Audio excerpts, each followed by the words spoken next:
नाज़रीन खे breaking news ॾींदालूं त नसीराबाद में कोरोना वायरस जा केस वधण बाद ॿिनि पाड़नि खे सील कयो वियो आहे। डीसी जे हुकुम ते हिंदू ऐं शेख पाड़े खे सील कयो वियो आहे, जॾहिं त ॿिन्ही पाड़नि ॾांहुं ईंदड़ वेंदड़ जेके रस्ता आहिनि उन्हनि खे बंदि कयो वियो आहे। ब्रेकिंग न्यूज़ आहे नाज़रीन नसीराबाद मां असां शेयर कयूं पिया। अव्हांखे ॿुधाईंदालूं त कोरोना वायरस जा केस वधण बाद ॿिनि पाड़नि खे सील कयो वियो आहे। इन हवाले सां अव्हांखे इहो बि ॿुधायूं त डीसी जे हुकुम ते हिंदू ऐं शेख पाड़े खे सील कयो वियो आहे।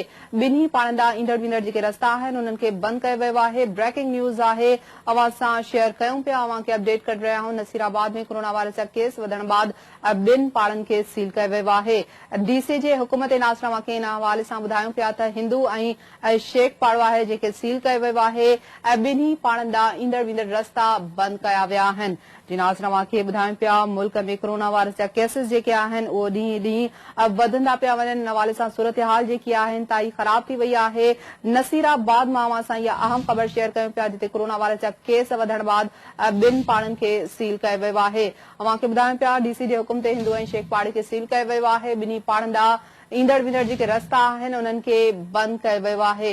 अहम ख़बर आहे नाज़रीन अवां सां शेयर कयूं पिया। सिंध जे मुख़्तलिफ़ ज़िलनि मां नाज़रीन अव्हांखे अपडेट करण जो सिलसिलो जारी आहे जिते कोरोना वायरस जा वार जारी आहिनि। इन हवाले सां नसीराबाद मां असां राब्तो कयो आहे सिंध टीवी न्यूज़ जे रिपोर्टर अल्लाह बख्श कुरैशी सां। अल्लाह बख्श अपडेट कजो डीसी जे हुकुम ते हिंदू ऐं शेख पाड़े खे सील कयो वियो आहे नसीराबाद में।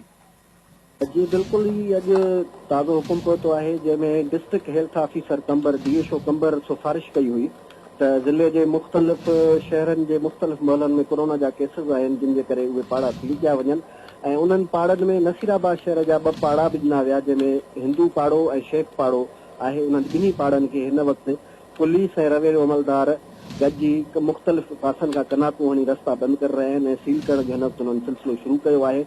इन सिलसिले में असांजी ॻाल्हि ॿोल थी आहे असिस्टेंट कमिश्नर नसीराबाद सैयद यार अली शाह सां, जंहिं ॿुधायो त बिल्कुलु असांखे अहिड़ो हुकुम डिप्टी कमिश्नर कंबर जे दफ़्तर खां मिलियो आहे जेको नोटिफिकेशन ऐं हुन इहो ॿुधायो त हिन वक़्तु हिननि ॿिन्ही महलनि में कोरोना वायरस जे केसिस हुजण जूं रिपोर्ट मिलण बाद ही क़दम खयो वियो आहे। जी वॾी महिरबानी अल्लाह बख्श अपडेट करण लाइ। नाज़रीन ख़बर अवां सां नसीराबाद मां शेयर कईसीं जिते डीसी जे हुकुम ते हिंदू ऐं शेख पाड़े खे सील कयो वियो आहे। अव्हांखे ॿुधायूं पिया ऐं जेको आहे उते नसीराबाद जे हवाले सां सूरत हाल अपडेट कईसीं जिते हिंदू ऐं शेख पाड़े खे सील कयो वियो आहे। ॿिन्ही पाड़नि ॾांहुं ईंदड़ वेंदड़ जेके रस्ता आहिनि उन्हनि खे बंदि कयो वियो आहे। अहम ख़बर अवां सां शेयर कईसीं नसीराबाद मां जिते कोरोना वायरस जा केस वधण बाद ॿिनि पाड़नि खे डीसी जे हुकुम ते सील कयो वियो आहे।